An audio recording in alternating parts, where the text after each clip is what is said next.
Alors, une chose qui tue les relations avec les chevaux et l'erreur que beaucoup de gens font. Ça, c'est majeur. Écoutez ceci, ça peut changer votre vie avec votre cheval. Alors, vous êtes ensemble, vous êtes en train de marcher, tout d'un coup, le cheval décide de faire une déconnexion. Il s'intéresse à autre chose là-bas, peut-être parce que vous n'êtes pas super... Cue quelque chose là-bas. Et là, tout d'un coup, il s'en va, le visage, le nez pointe et les pattes pointent vers autre chose que vous. Et là, whack, vous le tirez dans le visage pour le ramener vers vous.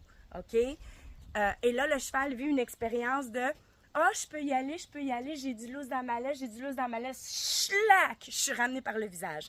Le visage, c'est le directionnel et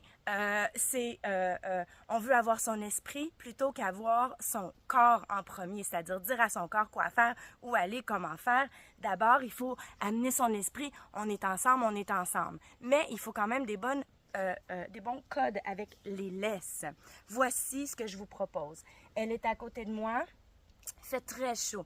Il y a des bébites, on est tanné, on est fatigué, on a hâte de faire autre chose. Je nomme qu'est-ce qui est là parce qu'en nommant les choses qui sont présentes, je peux passer par-dessus puis faire quelque chose de le fun. Oui, il y a des bébites, ça pique. Oui. Alors, je vous propose, vous donnez à votre cheval juste un tout petit peu de laisse. Vous mettez votre main ici. Votre main, elle est dans le ciment. Vous avancez.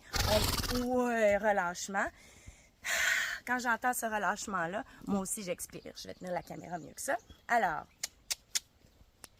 vous mettez votre main ici. Comme ça, ce que ça fait, c'est comme quand on est en monte et qu'on garde nos mains dans la boîte, comme on dit, avec les rênes. C'est-à-dire que si elle décide d'aller par là-bas, oups, elle va arriver au bout de la laisse et moi je suis dans le ciment ici. Alors là, elle va ramener, elle sent la fin de la laisse et ce n'est pas ambigu. C'est pas « Ah, j'ai un petit peu de laisse. Ah, j'en ai pas assez. Si je tire un peu, je vais en avoir plus. » C'est toujours la même chose. Donc ça veut dire que moi, je suis plantée. Je suis claire où est-ce que je suis et on peut pas facilement me pousser par terre. Mais en même temps, je suis très présente aussi. Donc là, elle arrive à la fin de la laisse et, voyez, elle va se replacer à l'intérieur et se donner elle-même du lousse. Donc, son lousse n'est pas ambigu. Mais là, il y a carrément une grosse bébête après elle. Yes. Et là, oui, pour la science, je te laisse faire manger par des bébites. Tu chattes.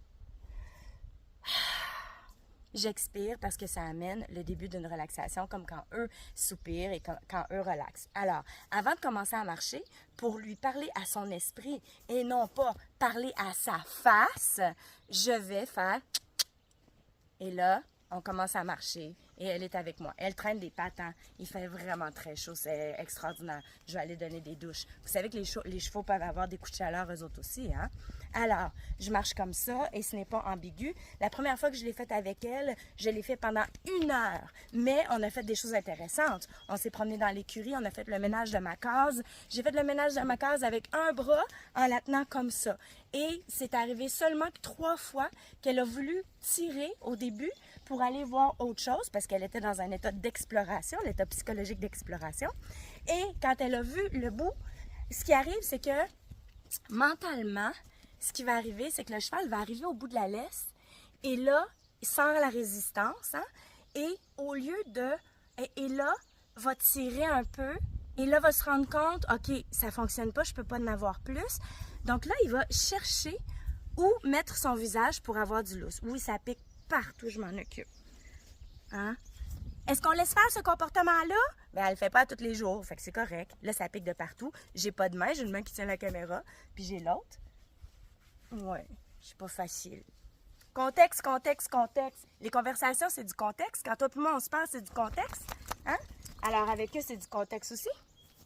La première fois, ce qui va arriver, c'est qu'elles arrivent au bout de leur laisse et là, ils sentent la résistance. Ils vont essayer de tirer un petit peu. Toi, tu es dans le ciment, tu es prêt pour ça, mais tu restes bienveillant, puis tranquille et gentil. Et là, tout d'un coup, ils arrivent au bout et là, ils vont chercher à être bien. Donc, ils vont chercher le lousse. Je vais la laisser se gratter. Contexte, là, hein, quand même. Il y a des bébites, ça pique, puis moi, je suis pas pour demander des choses aux chevaux juste pour demander. Et là, elle explore un petit peu, parce que moi, je me suis déconnectée, c'est à vous autres que je parle. Fait que je la laisse explorer un petit peu. Elle fouille pour voir si c'est de la nourriture. Viens. Et là aussi, j'ai laissé ma laisse dans le ciment. J'ai donné du lousse, j'ai attendu, j'ai fait...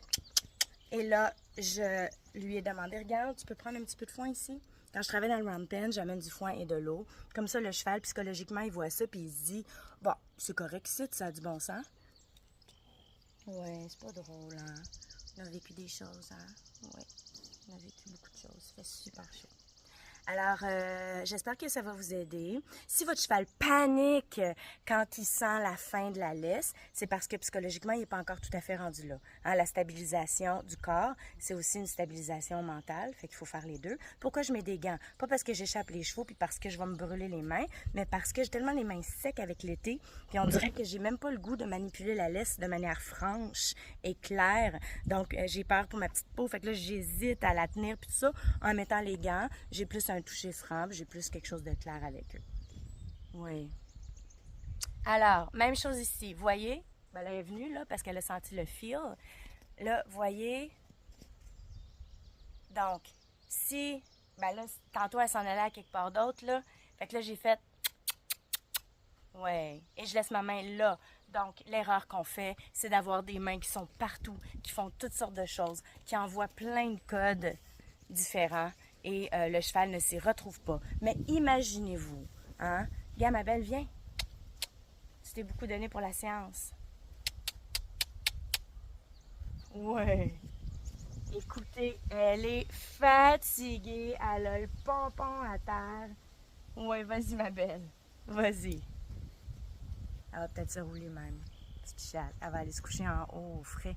Dans l'écurie, il fait à peu près 10 degrés de mieux. 10 degrés de plus frais. Alors, imaginez pour votre cheval, là, psychologiquement, qu'est-ce qu'il vit.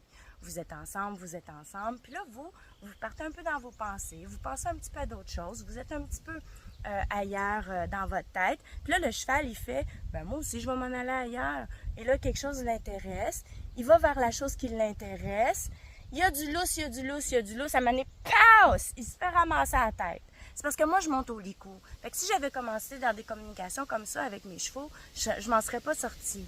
Puis qu'est-ce que c'est quand on monte? Quand on monte, on dirige la tête, puis on dit, non, tu sens la résistance dans l'arène, par exemple, et là, tu remets ta tête où est-ce qu'il y a du lousse. Puis où est-ce qu'il y a du lousse? Ben, c'est la direction dans laquelle on va. Hein, je veux dire, je vous fais des longues histoires très courtes, là. Mais savoir ça, ça change une relation. Puis vous imaginez avec vos chevaux, et s'ils tirent beaucoup, beaucoup, beaucoup, à ce moment-là, assurez-vous de faire l'exercice dans un contexte.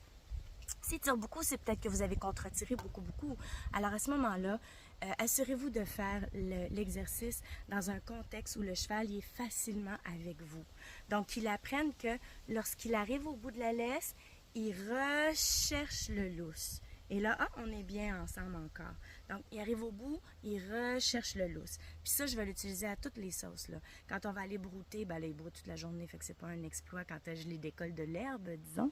Mais quand même, quand on veut lever le cheval, le décoller de l'herbe, hein, au lieu de juste tirer dans le visage, je vais vraiment donner des cues auditifs avant pour dire hey, il se passe quelque chose. C'est comme dire le nom de quelqu'un. Hein? Hey, Valérie! Et donc, il va y avoir une progression dans la pression. J'espère que ça vous a aidé. C'était avec le cheval. J'ai écouté ses besoins. J'ai écouté mes besoins. Il fait très chaud. Que le cheval soit avec vous. Valérie Gagné de psychologieducheval.com. Les formations sont en ligne. Je ne montre que très, très, très, très peu de techniques sur mes chaînes YouTube et mon Facebook et Instagram et TikTok. Je présente plutôt des généralités par rapport à l'éthologie, mais je vous assure que les formations présentent des techniques qui sont transformationnelles. Oui, oui, je pense que j'ai inventé le mot transformationnel, je sais pas si ça existe, qui transforment le cheval et l'humain et qui sont complètement en règle, en ordre avec la psychologie du cheval, sa façon de voir le monde, la théorie de l'apprentissage du cheval et la façon dont nous, on entrevoit le cheval et on se transforme en faisant ces techniques-là avec lui. Que le cheval soit avec vous. Pour avoir les pattes du cheval, il faut avoir d'abord son esprit. Merci.